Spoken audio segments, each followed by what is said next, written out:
we did a town hall meeting in a large large restaurant in town, and I said, anybody who comes, I'm going to pay for your beer.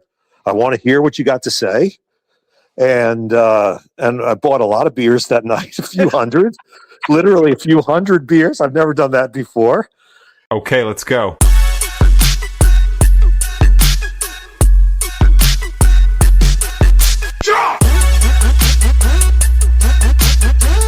What's up, everybody, and welcome to part 2 of my conversation with Dave Heller of the Quad City River Bandits. On this episode, we talk about philanthropy work, right? Giving back to the community, some of the work that the Quad City, the Bandits are doing in the community. We talk about some missteps that happen with designing a certain logo. You guys got to listen to that. And then we talk Copa brand.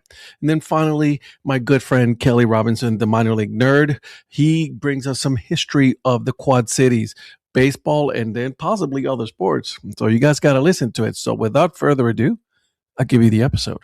Let me ask you, and then this is going to be a little off tangent, but like, what interested you in purchasing other teams? In not only in the Quad Cities, but like you went all the way as far as east and west. Like, I mean, you have you guys, your ownership has a good number of teams that you guys own right now. Yeah, 4 teams in 4 time zones, right? Yeah. Nobody else has that. Yeah. We have so much fun here in the Quad Cities, and we've done some great things, and I think we make a real difference in our community. I think the River Bandits are as much a part of the DNA of the Quad Cities as anything there is. And so after doing that here, we've started thinking, okay, maybe we can do that in some other places and have that same kind of impact. And for me, as a kid who finished high school in Baltimore, lived in Baltimore and finished high school in Baltimore, to buy the Wilmington Blue Rocks when that came for sale in 2014, which is Wilmington's about an hour, a little over an hour north of Baltimore. That was really exciting. I thought, well, unless you're going to own the Orioles, this is probably as close to Baltimore as you're going to get with an affiliated team. Yeah. And so we bought the Blue Rocks, and that's been a wonderful experience in a great community. And I'm proud of what we've done there as well. We just talked about at the beginning of this episode of the podcast is that the team just recently released a new identities, for this year, right? The new uniforms, and I gotta say, it rocks. The Blue Rocks. The color is beautiful, right? That baby blue with the logo on it, the pick on it. Oh my God! Yeah. So what we did, I told you earlier that we in the Quad Cities are really proud that USA Today named us the best minor league ballpark in America 3 times in a row now. Oh yeah, I saw that. We're in Wilmington. We're very proud that our mascot, Mr. Celery, yes, was voted the second best mascot in America, only behind the AAA club in Albuquerque. That's amazing. Yeah, and that's Mr. Celery, and so we've really leaned into Mr. Celery, and you can see there's a lot of green in that new logo. With the Blue Rocks and the pickaxe. Yeah. We have a version of it with the Blue Rocks and the pickaxe and Mr. Celery actually in the logo. And I think that's going to be a big seller as well. We rolled out a couple years ago a sort of a preview of it when we introduced our Copa identity as the Blue Rocks in Spanish, and we had a character called Señor Apio, right? Mr. Celery in Spanish. And Señor Apio's merch sold like crazy. And so we really leaned into that on the rebrand, and we used a local designer in Wilmington, That's awesome. a wonderful guy named Nick Matarisi from the Barn Creative, and Nick designed. First, he designed Mr. Celery. Like I told him exactly what I wanted, and he gave it to me exactly what I wanted, and it was fabulous. And we both knew right away we had a home run. Oh yeah. And then so it was so successful that we really based an entire rebrand of the team around what we had done with the Copa identity. That's amazing. Yeah. And I don't know of any other team in baseball that can say that they rebranded their whole team based on their Copa identity. Which, hey, listen, there's absolutely nothing wrong with that. As someone who is Puerto Rican and Hispanic, who truly do believe in the Copa initiative, I am very, very much in love with when teams do get involved with the Copa. Copa's been a great experience for us, and it's been a great way to reach out to our customers in both in Quad Cities and in Wilmington. And we are, even as an independent team, as a Pioneer League team in Modesto, California, we're having a Copa identity with the Glow Riders. Yep, I saw that. And I think we'll be the only Pioneer League team with a Copa identity, and I'm quite comfortable with that too. It's okay with being a pioneer in something, right? Yeah, that's exactly right.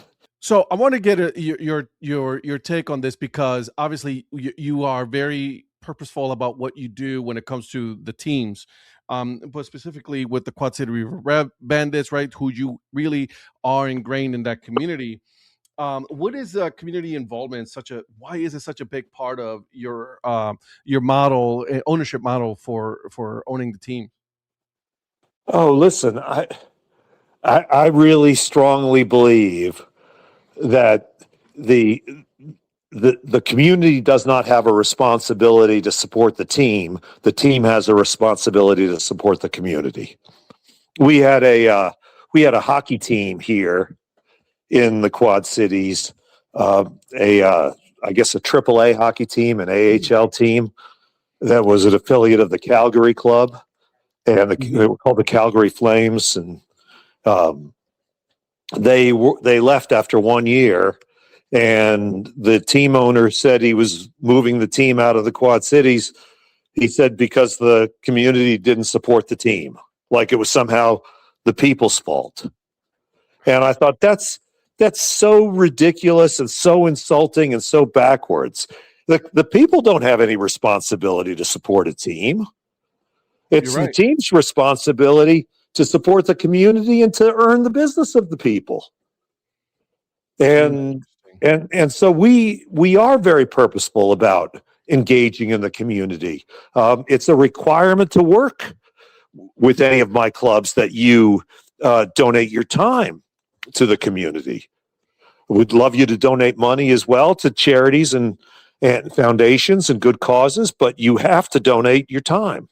We probably donate somewhere between $500,000 and $600,000 a year to the community. That's amazing, right? A lot. Like we pay for free flu shots for every child in the Quad Cities. Nothing mandatory. If you don't want to get a flu shot, don't get one. That's right. But at least you have the opportunity to get one. That's right. If you want a flu shot for your child, the River Bandits will pay for it. We fund, we're one of the biggest funders of a wonderful program called Camp Hope, which is a camp for kids who are dealing with cancer in their families so that they can be with other kids who are going through the same thing and have an empathetic ear to talk to or listen to. We are the largest private funder of the neonatal intensive care unit in the Quad Cities at Mercy One Genesis, because both of my boys, I have two sons in high school here in the Quad Cities, and both of my boys were born in the NICU, and we want to make sure, my wife and I, feel it's important to make sure that every child in the Quad Cities has access to the same kind of quality care that our boys had when they were born. I like that. And we help fund a fantastic program here called Family Connects. That is a program that sends a nurse home for a week with every newborn baby to an impoverished mother. And study after study after study, Ed, has shown that 1 week of having a nurse there at the very beginning of a child's life can often be the difference between graduation and incarceration in a child's life. And so we want a stronger, healthier, happier community, and we do those things to help get us there. We've also had the largest college scholarship program of any minor league team in the country. Is that the Bandit Scholars? The Bandit Scholars. Yeah, the Bandit Scholars program. And I mean, think about this. There is minor league baseball played in NFL cities like Indianapolis and Charlotte and Nashville and Vegas. And ours is bigger. And there's NBA teams that play in minor league cities like Brooklyn and San Antonio and Indianapolis and Charlotte and Sacramento and Salt Lake City and Oklahoma City, and ours is bigger. And NHL cities like Columbus and San Jose and Raleigh, and ours is bigger. Like, I'm really proud of the money that we give away for college scholarships to help Quad City students go to Quad City area schools and learn and become successful and then make their life in this community. No, you're 100% right. That's I truly do believe that in order, and this is why the Quad City River Bandits are so successful. Community engagement. I think that's something should be number one in a lot of the teams, right? Like you said, you are here to serve the community. It's not the other way around, right? That's exactly right. And look, that starts. I'm at the top of the stairs, greeting every person when they come in the ballpark for almost every single game all year long, and I love it. They see me. I shake hands. I slap backs, and I love the people here. I love the people of the Quad Cities, and I feel so fortunate that I get the opportunity to interact with my friends and neighbors at the ballpark 66 times a year. There's nothing absolutely wrong with that. Nothing at all. Talk about the partnership between now, like with you and the Kansas City Royals, because obviously the identity has altered a little bit, and it's very well done, obviously. But like, talk about that partnership now. So, I was asked in 2021 when our first year with the Royals. Mm-hmm. I was asked on live television what it's like going from the Houston Astros to the Kansas City Royals. Mm-hmm. And I said, you're dating this really nice girl and you break up with her and then you start dating Miss America. And that's how I feel about the Kansas City Royals. Like, the Astros were great. Like, no knock on the Astros. We enjoyed our time with the Astros. They were very nice to work with. Mm-hmm. But the Kansas City Royals are something really special. They are a wonderful and special and really almost magical organization. They make us here in Quad Cities really feel like we are an integral part of their organization, that we are part of something much bigger than ourselves. And they're just the best people. I mean, from in Dayton Moore when he was there, and now JJ Piccolo, who runs the baseball ops, mm-hmm. and Brooke Sherman on the business side, and Mitch Meyer, the farm director, Nick Lito. You just go on and on and on. there are so many wonderful people with the Royals who I consider just super close friends, lifetime friends. That's And yeah, and man, we are all in on the Royals. And we just love them. And so, like, I'll tell you a little story about this. sure. When we had to do the improvements to our ballpark to meet the new MLB facility standards, Mm-hmm. we added a video classroom for the Royals and a nutritionist office for the Royals and a strength and conditioning office for the Royals. And,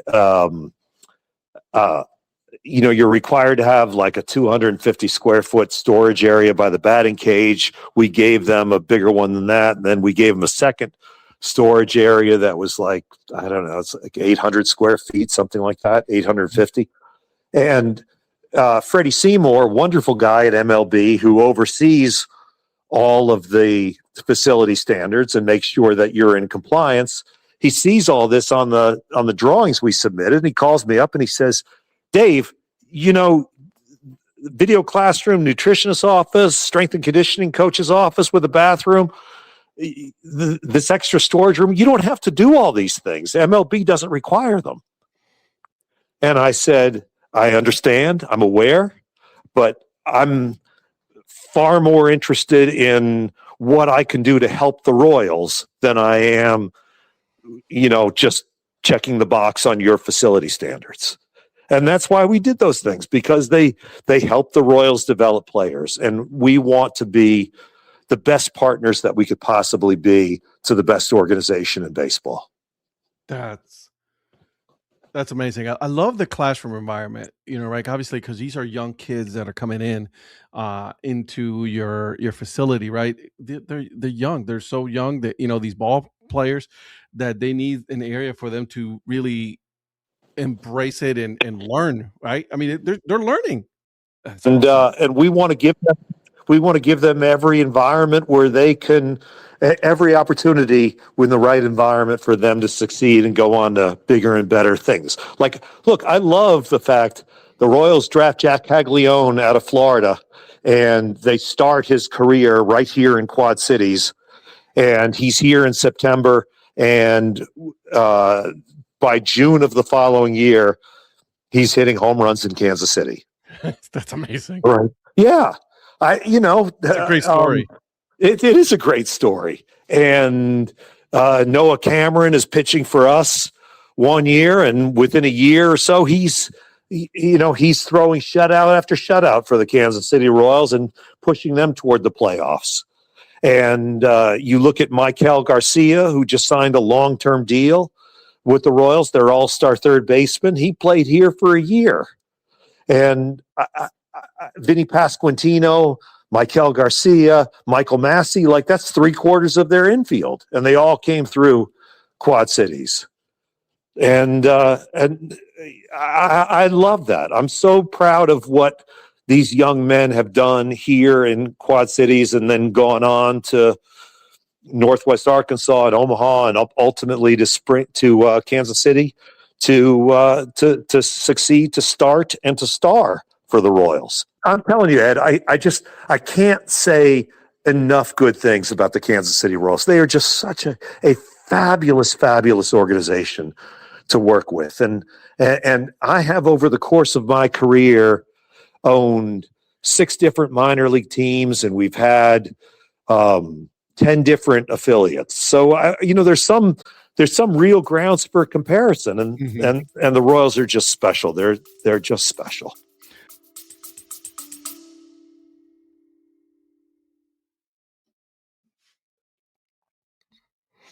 What's up, everybody? Thank you for taking the time to listen, to watch this podcast. It is greatly appreciated. I am sorry that I'm interrupting the middle of your podcast, but it is for a very good reason. And the reason for that is because I wanted to let you know about a couple of shows that we have going on with the Data Chronicles. Every Tuesday and Thursdays from 8 p.m. until actually, whenever we're done, it is the DHC Sports Show. We talked about all things sports on there, okay? So from baseball, basketball, we do some football, all of that, right? Join Eric Prophet, join Virgil Brooks, Patrick Larson, and Donnie Weiss, of course, myself, right? Every Tuesday and Thursday, we talk about that. All right. Number 2, it is a newer show that we have going on. It's called Break Even Sports, and that's where we talk about the things that are not in the popular world, right? For FCS football, right? And NCAA football, the lower divisions, FCS, Division 2 and 3. We talk about some soccer. That's right. We do talk about soccer.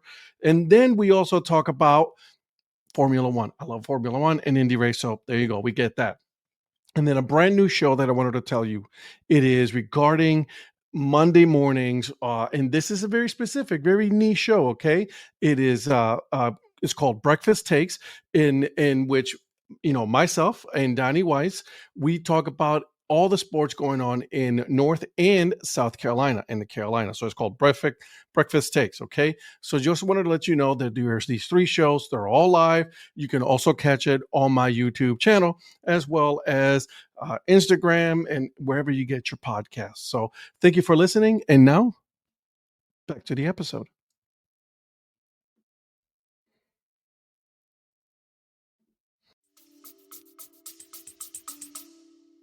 I got a couple more questions for you. I want to piggyback on the community involvement and all of this. And you have already a brand identity in Copa with the Quad City River Bandits.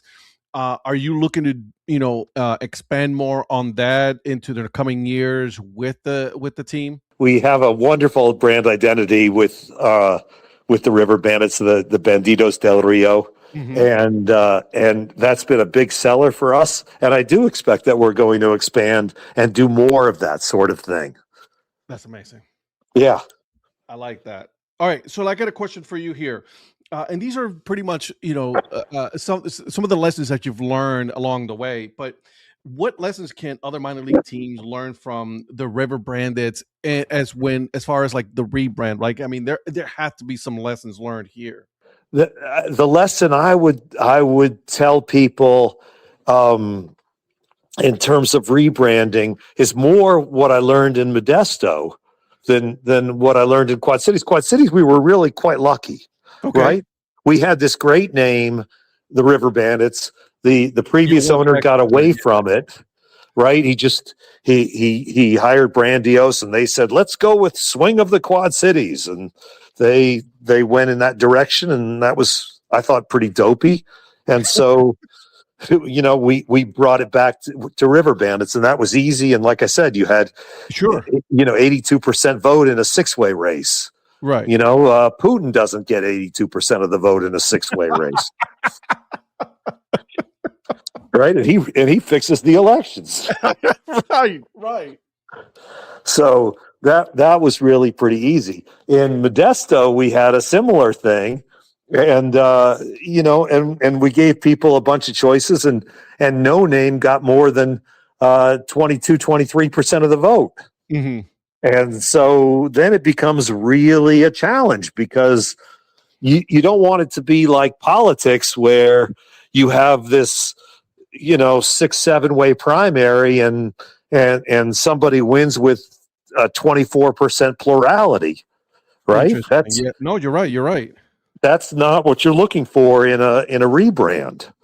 It's good to have community involvement. It's good to get community feedback, but you also don't want to be so closely tied to the outcome of that vote that your hands are tied.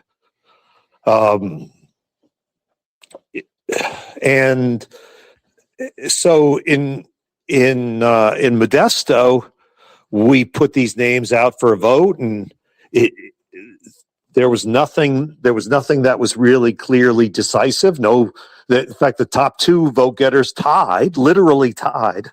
We sat down, we picked a name, the Glow Riders, and the community was like, that's not what we want. And there was a big segment of the community that was happy with it, but there was another big segment of the community that wasn't. we did a town hall meeting in a large large restaurant in town, and I said, anybody who comes, I'm going to pay for your beer. I want to hear what you got to say. And I bought a lot of beers that night, a few hundred, literally a few hundred beers. I've never done that before. That's a small tab that you got there. Yeah, and we had a great dialogue, with people there, and that's how we ended up with the Roadsters name. And again, just like in Wilmington, we had a local designer there, Andy and Greg Gallup from Studio Obsessed, from Slightly Obsessed Studios. Mm-hmm. And they really, because they live in Modesto, they really understood what we were looking for and how to reflect the community. And they came up with a fantastic logo for the Modesto Roadsters. And they were collaborative and they were fun to work with. And they've become really good friends. That's amazing. And I think this ties in because I was literally the question that I was going to ask you is, is there anything that you would have done differently with the rebrand? I don't think you would, because you went back and you said, all right, listen, obviously it didn't work. So you were aware enough to say, all right, let's go back to the drawing table. Let's really speak to the community, which you brought them to the bar and you hung out and you bought beers and you listen. And I think that's such a key point right there, that a lot of other teams, not just minor league baseball, but like NFL, NBA, like they need to start listening to the fans more often. Well, I think you're always in a good position when you listen to your fans and you engage with your fans and you talk with your fans. Like, I told you before, I stand at the top of the steps in Quad Cities and I greet everybody when they come in and say goodnight to them when they leave. And I don't know of any other minor league owner that stands there and does that greets everybody every game. But I do, and I love it.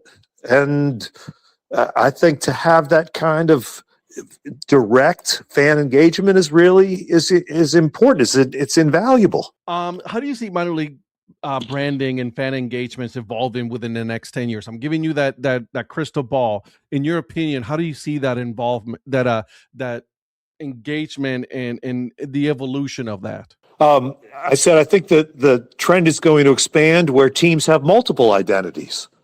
Where it's not just, hey, it used to be, this is our team and we're the River Bandits and that's that. Mm-hmm. And now we're the River Bandits and we have a Copa identity, the Bandidos del Rio. And I think we're going to end up with multiple identities down the road. I like that. Yeah, just in Modesto, we are both the Modesto Roadsters and we're the Glow Riders. And I wouldn't be surprised if we ended up with a third identity, at some point in the future. Hey, there's nothing wrong with that. And as someone who is a collector of hats, I like that a lot, because having multiple identities does lend you to expand your merchandise. It does, but it's more than that, Ed, right? It's an opportunity. It's an opportunity really to reach out to different segments of the community and make them feel valued and welcome in your ballpark. That's amazing. You're right, 100% right about that. So tying to the community, then my last serious question here. What excites you the most about the future of Main Street baseball, River Bandits, going into the future? I really love the opportunity to build. I'd love the opportunity to build a ballpark from scratch somewhere. That's the one thing I've never done. Every team that I've bought, we've inherited a ballpark. And the one thing I look forward to in the future is one day having the opportunity to design a ballpark from scratch, because there are things that I want to do, many things that I want to do in that ballpark that have never been done before in minor league baseball. And I'm hoping somewhere I'll have the opportunity to do that. That would be awesome. Like, just having that experience. If you think it would be awesome, I promise you, your 7-year-old will think it will be awesome. I 100% agree. Like, I am such a fan of like seeing it from starting from scratch, right? Like from an idea to paper to putting it out on a ballpark. Oh my God, those are the kind of things that excite me, to be honest with you. Yeah, me too. So you talk about the future. That's what I look forward to. I love that. Love that a lot. All right, are you ready for these rapid questions, my friend? Fire away. All right, so these are 10, very extremely hard questions. This is the hardest part of the whole show. All Uh, right. all right, hot dogs or brat? Hot dogs. All right. But they Game gotta be foot long, and they gotta be like, I love a good bandit dog. It's wrapped in bacon, it's Oh, surrounded by cheese, and then it's slathered with chili. I'm hungry. That's what I'm gonna say. Okay, number 2, day game or night game? Night game. I More like that. people get to come. That's true. Best ballpark sound, the crack of the bat or the crowd roar? The joy of the laughter of kids who get off of one of our amusement rides, who ride a Ferris wheel or ride a spinning kids coaster or ride our double play or our wind up, and they're giggling and they're laughing and they're just having a great time. That's the best sound in a ballpark to me. I like that a lot. All right. Favorite minor league promo, fireworks or bobbleheads? My favorite minor league promo is one that I started, which we call the Mega Candy Drop, where we take a helicopter, we fill it with 1,000 pounds of candy, and after the game is over, we drop the candy all over the outfield, and the kids run out and pick up as much candy as they can. And as the kids are picking up the candy, the helicopter comes back, reloads, fills with 1,000 pounds of marshmallows, giant marshmallows, and drops the marshmallows all over the children. And the kids look up and go, "Oh my God, it's raining marshmallows." That's amazing. Oh, That's awesome. that's my favorite promo. That's crazy. All right, mascot. But that said, I will tell you, we have one hell of a fireworks show in both Wilmington and Quad Cities. We don't skip on the fireworks, man. I do not doubt that at all, my friend. Mascot or bat dog? Oh, mascot every day of the week. I like that. Worst weather to host a game, rain or extreme heat? Right? Mascots get to interact with kids. Bat dogs just go to the plate. Like they don't talk to. Yeah, they don't interact with the kids. I'm all about fan interaction. Mascot every day. It is very clear, my friend. Absolutely. All right, what's the next one? All right, worst weather to host a game, rain or extreme heat? Boy, they're both awful. Horrible. But, yeah. I mean, I would say rain is worse because at some point, you can't play in rain. That's true. Okay. Walk-off win or no-hitter? Oh, walk-off. Nothing fires up a crowd like a good walk-off. For sure, a walk-off. It gets me so excited when I see that. It's awesome. Just oh Lord, that's amazing. Right. And it's also, to understand the question fairly, a no-hitter could be against you as well as for you. A walk-off win, which is what you asked, is by definition, it's on your side. That is 100. Right? So I'll take the walk-off and the W every time. 100%. All right. Best seat in the park. Boy, I in Quad Cities, I would tell you it's right behind the home dugout because you're staring right out at the Mississippi River and you are seeing the Centennial Bridge lit up at night like a Christmas tree, and you get to watch the fireworks explode right over the Mississippi River. And Norman Rockwell couldn't paint you a picture that's as pretty as that. I don't disagree with that, my friend. I like that a lot. All right. So I'm going to give you two options on this baseball movie here, okay? And you got to pick one. Bull Durham or Field of Dreams? Oh, I'm in Iowa. I've got to go with Field of Dreams. I was just going to say, I gave you an easy one here. Right? We planted field corn in our ballpark down the left field line, and later in the season, when the corn is grown tall enough, we have the players actually come out of the cornfield, and we put the clip on the video board. Is this heaven? No, this is Iowa. And the crowd goes nuts. That's amazing. So as an Iowan, I'll take Field of Dreams every time. All day, every day. All right, last one here, my friend. One word to describe minor league baseball. One word. Is family friendly fun one word? You know what? We're going to put it all together, and then we're just going to call it one word. I like that. Fun is great. I like that. All right. Right? Like that's what we sell. We sell fun. I tell our staff all the time, we are not in the baseball business. We are not in the entertainment business. We are in the memory making business. And if we can create a memory for a young kid, we've really done something great with our day. I don't disagree with you, my friend. Dave, thank you so much for doing this. I have had an absolute wonderful time. You know, you truly do embrace and embody what it's like to be involved with the community, with fans. And I think that's something that a lot of other teams really should take a closer look at, that, because if it's not for the fans, there's no baseball, right? That's exactly right. And that starts, honestly, that starts with ownership. Like, the people who come in and they say, oh, we're going to do dynamic pricing so we can squeeze more money out of the community. Like, no, stop that. Yeah. Right. That's the downside of private equity coming in and buying up 48 teams. Like, that's not what's in the best interest of either baseball or the community. You're not going to get me to disagree with you there. So, yeah. So no, I feel so privileged to live in the Quad Cities and to be able to interact with the best people in the country right here and to share my love of baseball with them. It's just fantastic.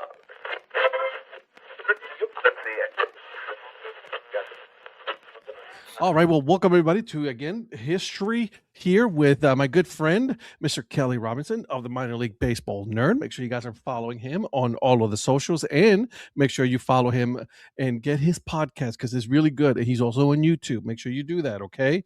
All right. So we're going to start today with the Quad Cities history. And we talked, and then you said, well, we got some stuff to discuss because there's definitely some interesting things about the history in the Quad Cities. So, my friend, first of all, how are you doing today? I am doing great. Thanks for having me on. I definitely enjoy it. Me too. I'm enjoying these segments that we just got started here in 2026. It was kind of hard for me to narrow down which of the 11 River Bandits hats to wear. So yeah, I went with this because I know how much you like it, and it kind of sort of matches my jersey. I so love that. See, I don't have a hat with that logo, with the baseball hat, the bandana, and the hat. Yeah, I wish I had a hat with that. I think I got this one last year, so hopefully they'll bring it back. I mean, their wall of caps is just, I cannot wait. It's great. Cannot wait to see that.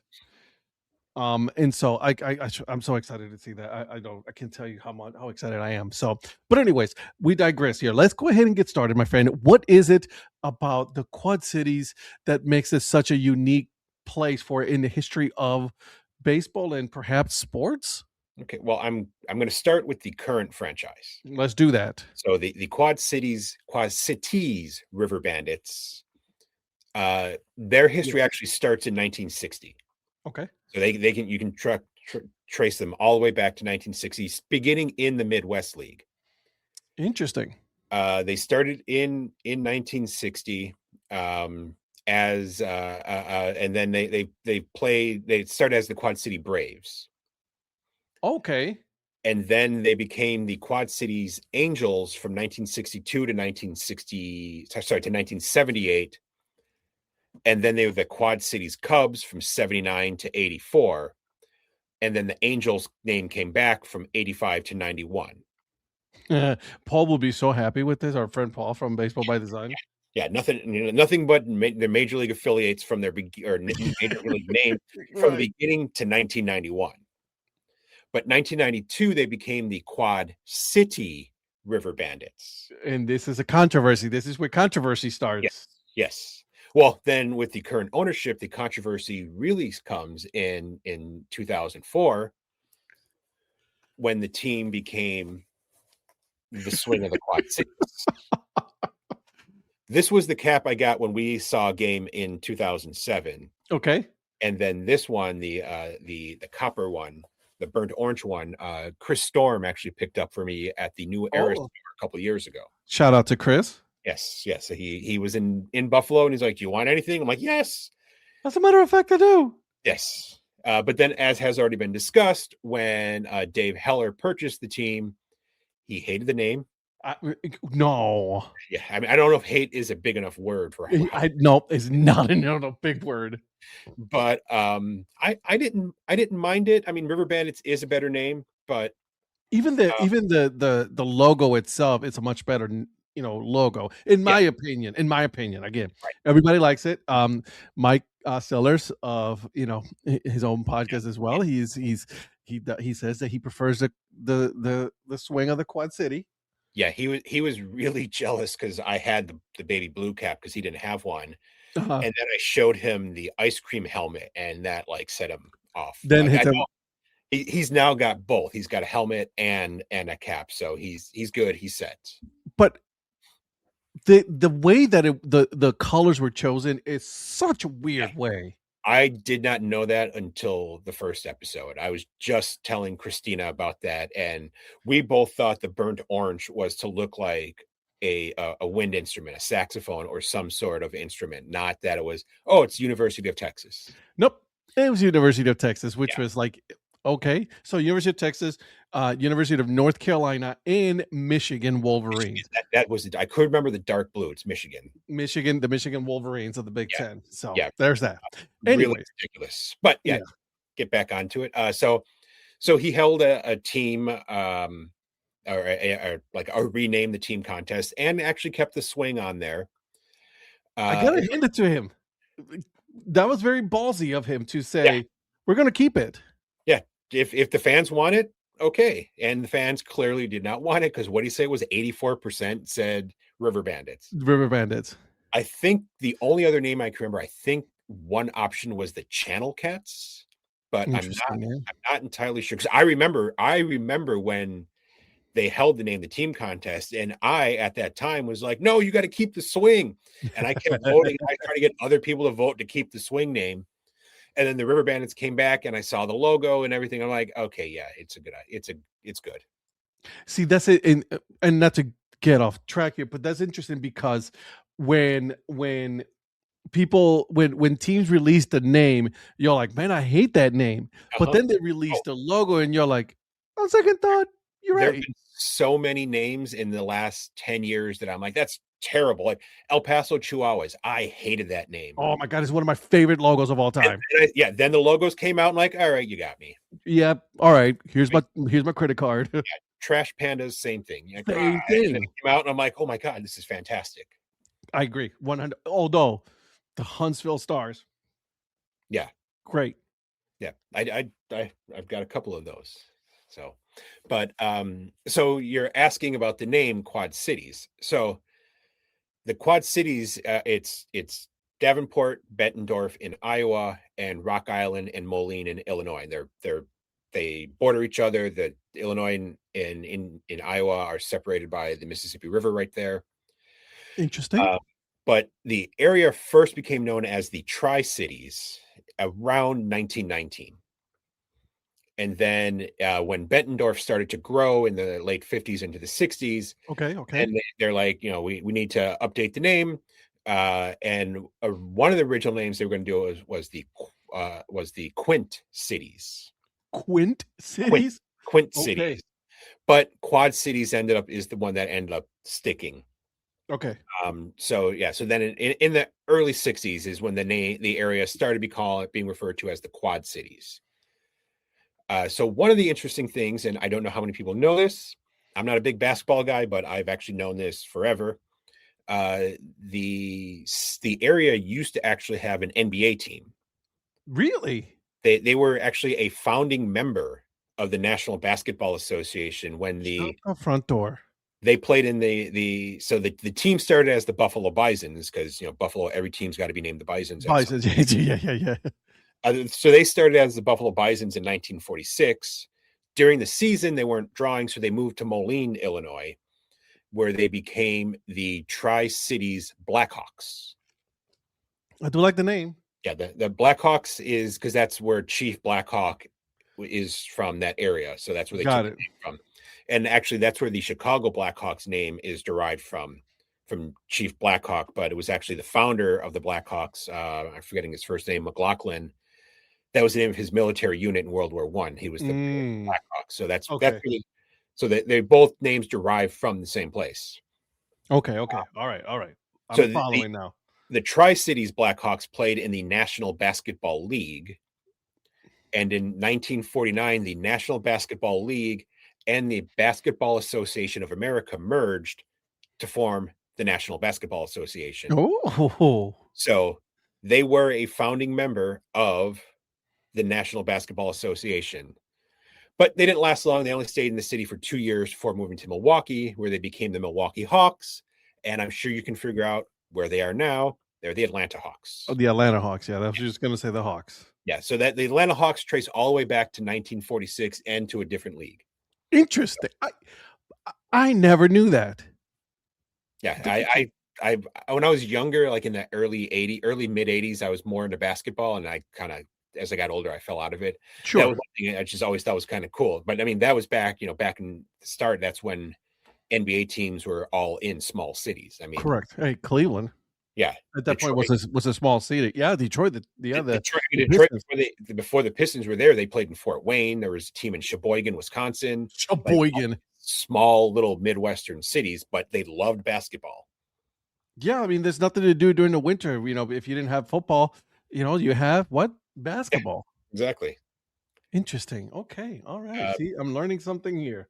And we're going to bring up another sport in a bit. Oh, so there's going to be another professional sport I love the tease. So they were the three different cities. They were the Tri-Cities, and they didn't become one city under a name of a team until 1960. So Davenport, Moline, and Rock Island, Illinois, all actually at one point and several years at the same time had their own teams. Huh. So Davenport's first pro team was the Davenport Brown Stockings of the Northwestern League in 1879. Brown Stockings, okay. And then they had a team called, you're going to love this name, the Onion Weeders. Oh, my God. They played in the Western Association in 1888. Onion Weeders, huh? And then a team called the Pilgrims played in the Illinois-Iowa League in 1891. What? And then they didn't get pro baseball again until 1901 when the Davenport River Rats joined the Illinois-Indiana-Iowa, or as it's commonly known as, the 3I League. The 3I League. 3 I's. And you'll sometimes see it just 3, the number 3 or the word 3 with the letter I. Sometimes it'll actually spell out EYE. Huh. So you have some fun with it. I like that. I like that a lot. But so this team played through 1916, but they used different names. So they started as the River Rats. They were also known as the River Sides. What, River Sides? River Sides, on the side of the river. No. I'm with it. The Knickerbockers. I don't know where that name came from. Yeah, that's a basketball one. That's the New York Knicks. Yeah. The Prodigals. Wow. And then the one most people know, the Blue Sox, because that's who Quad Cities played as during the Field of Dreams, minor league Field of Dreams game. Correct. During the first year. And then they lost a team after 1916. They didn't get another one back until 1929 when the Blue Sox name was resurrected, playing in the Mississippi Valley League through 1933. And then they joined the Western League in 1934 and then folded in 1937 or after the 1937 season. Huh. And they didn't actually get baseball back until 1946 when the Davenport Cubs joined the 3I League. And this is awesome. In the 3I League, they played as the Cubs, the Pirates, the Quads, the Davenport Quads. Yep. and the Davenport Tigers, and then they folded after the 52 season. Mm. And then they had one more team in the 3I League before joining the Midwest League. Get ready for this one, the Davenport Dav Sox. Oh my God. This is very original. Yes. They played in the 3I League in 1957 and 1958. Oh, okay. And then we crossed the river over to Moline, Illinois. So Moline had teams. Their first team was the Rock Island Moline Twins, who played in the 2I League, the Illinois Iowa League. Oh my God. That was in 1892. So we started with 2 I's and then we ended up with 3. Then 3. Okay. All right. I'm following now. And then the Islanders played in the Western Association in 1894. Okay. And then comes the most popular, the most well-known name, the Moline Plowboys. Oh my God. There's a lot of farming in the area. So the Plowboys played in the 3I League. They 3 different times they came and went. 1914 to 1917. The 1917 season, like pretty much every league, ended early because of World War I. Yeah, of course. The 3I League didn't play in 1918, also because of World War I. Of course. So the league and the team came back in 1919, playing through 1923, and then they went away, and then they came back again from 1937 to 1941. Oh wow, that's some. Yeah, but so when they that was a good stretch. In between there, they actually left the 3I League for a while.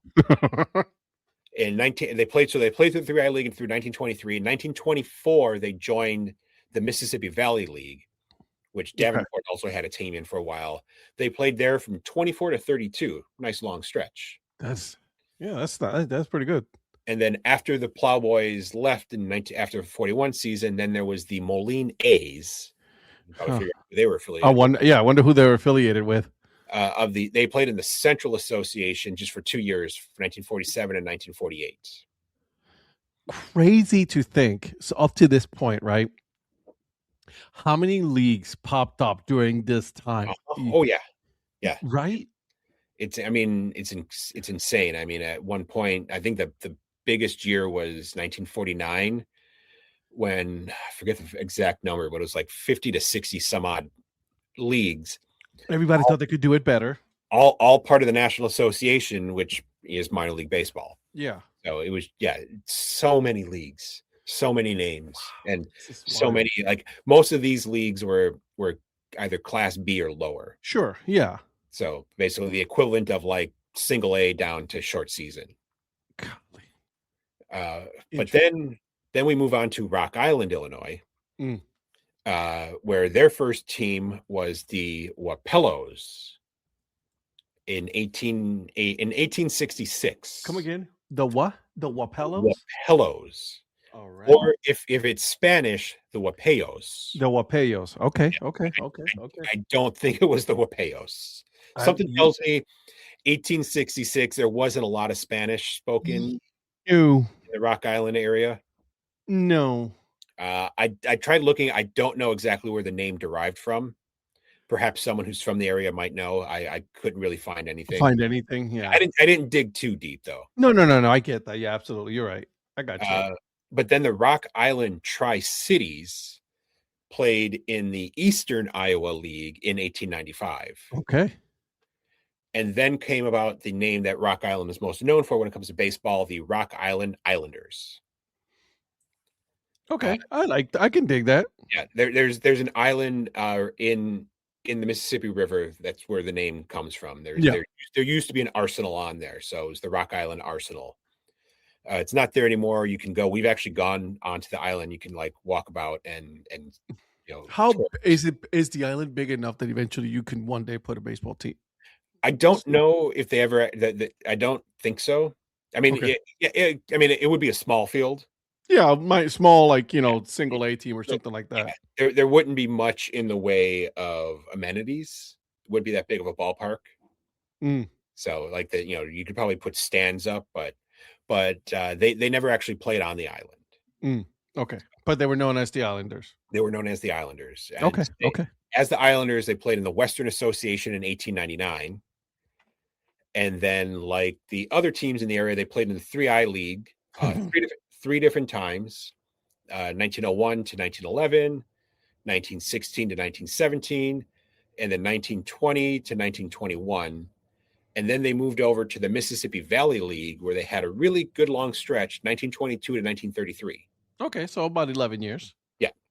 And then they left the Mississippi Valley League, which didn't actually last too long. And then they went over to the Western League. From 34 to 35, they were the Islanders. 1936, they were the Rock Island Rocks. Oof, big original. And then went back to the Islanders in 1937. Good. And then they only lasted, I think, just that one season. Sheesh.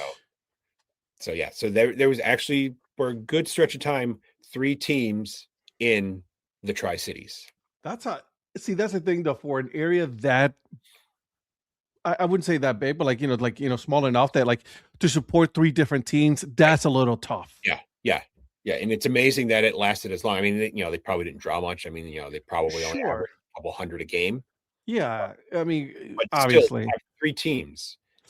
Yikes. And I actually meant to look, and I didn't get a chance to, but I don't know if they all 3 ever played in the same league at the same time. I know there was a point where Rock Island and Moline were in one league, and Davenport was in another one. Huh.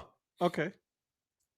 But then, so what was mentioned on the episodes and is true, because I've been there many times, Modern Woodmen Park really is one of the best ballparks in all of minor league baseball. People keep telling me that. Yeah. And it's you have to go at a night game, Of course.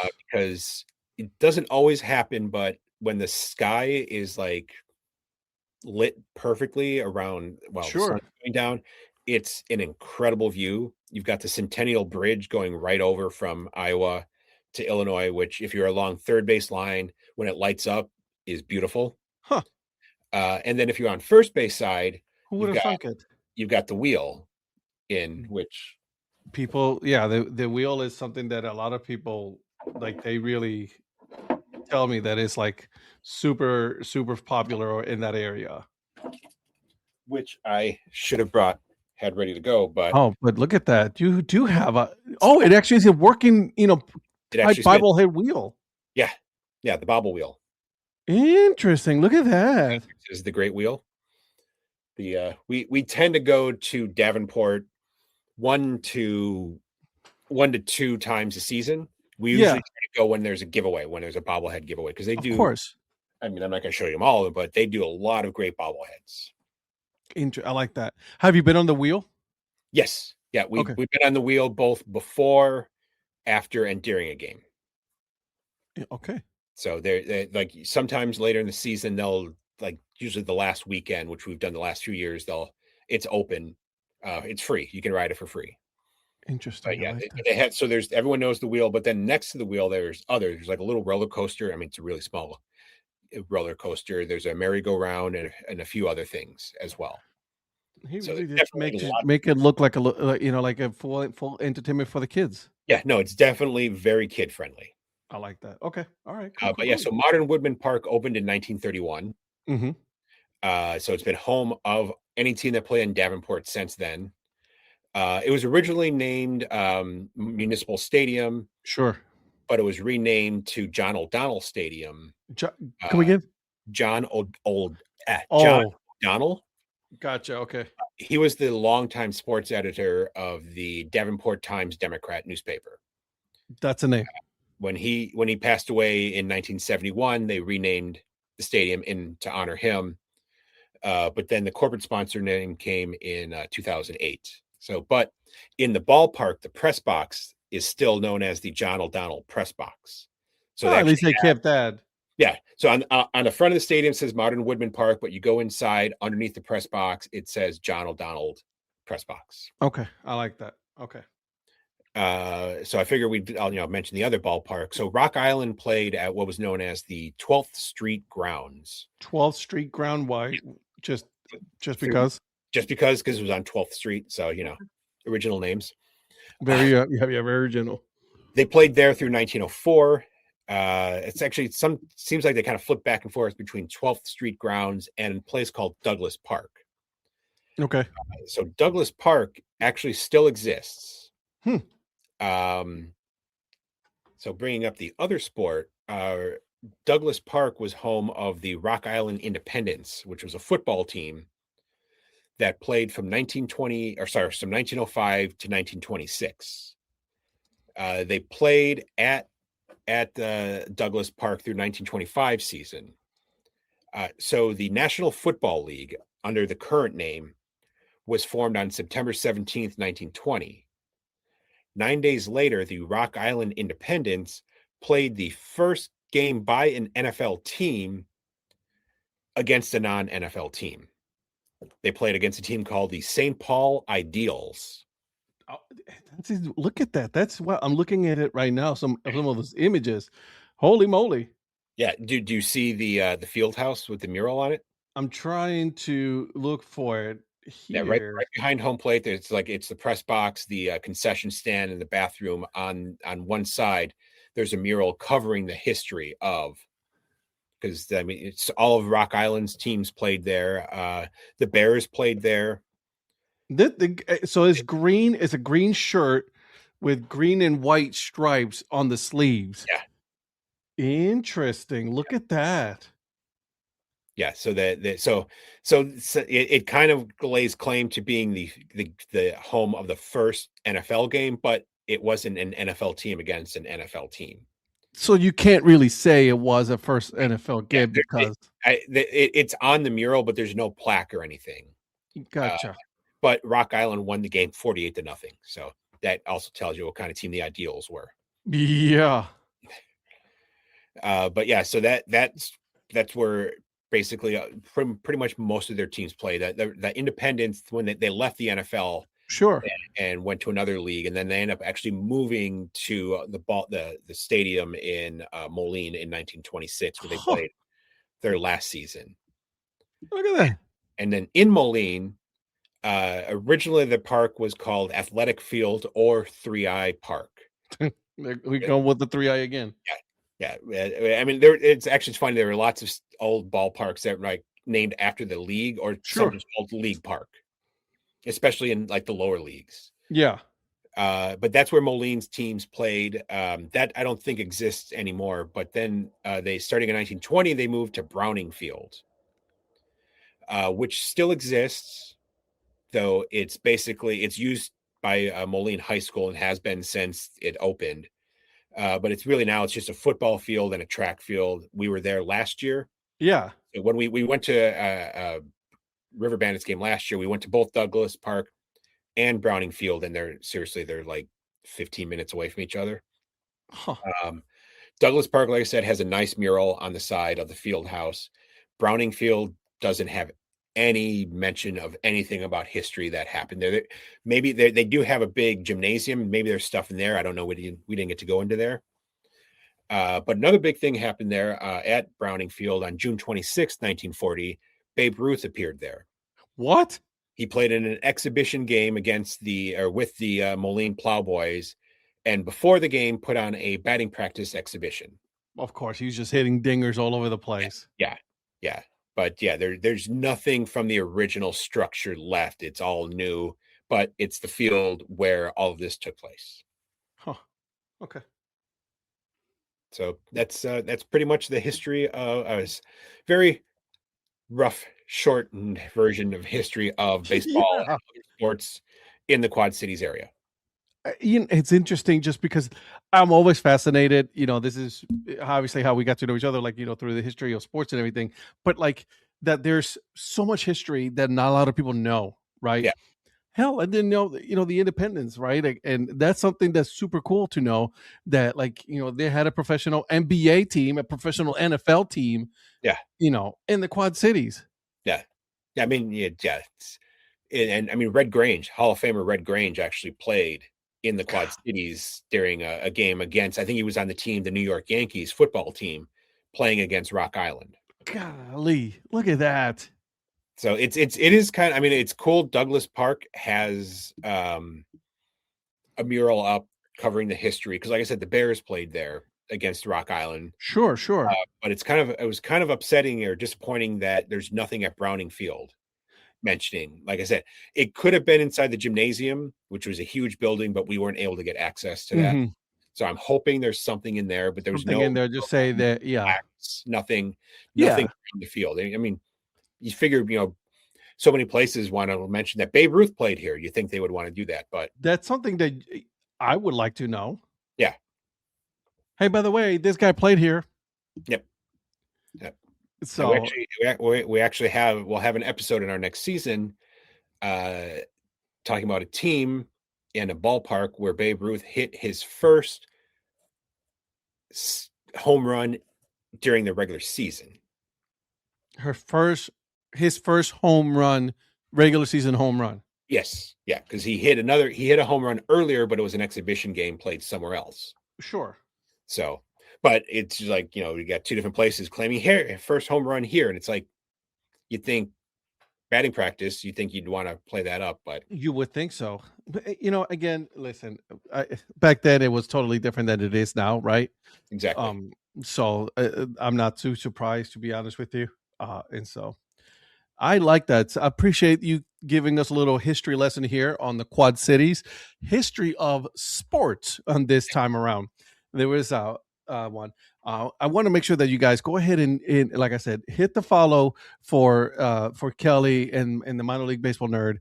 He does a really good job in YouTube, especially when he's putting together all of the videos, the pictures, all of the stats and things like that. Make sure you guys are following him on all those socials as well. Mr. Robinson, thank you so much. Appreciate that, my friend. Thanks for having me on. I definitely appreciate it.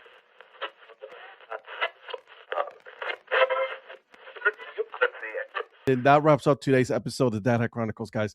Huge thanks to Dave for taking the time to join me, to talk about the team, to share some stories. If you are loving the show, guys, make sure that you hit the subscribe button, leave us a quick review, and follow along for more behind-the-scenes baseball content.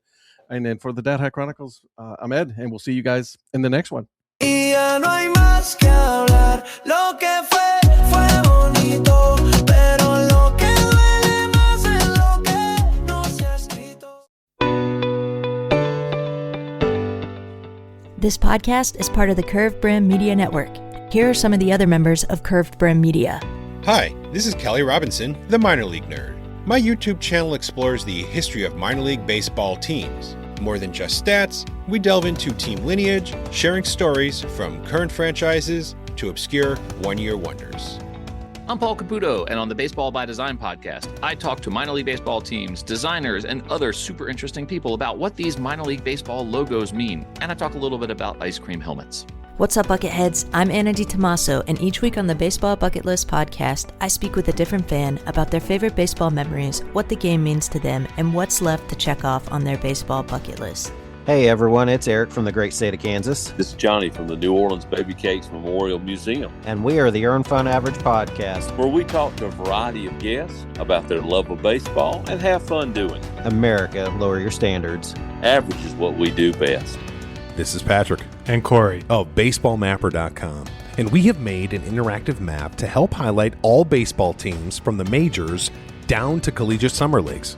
We want to bring you closer to baseball, so get on the site and find a team near you today. Hey guys, this is Patrick Larson from the Minor League Baseball Hat History Series, and in every episode I go through the history of minor league teams through my personal collection of hats. You can find me on Twitter at @PatLarson1. I hope you guys enjoy. Learn more about Curved Brim Media at curvedbrimmedia.com.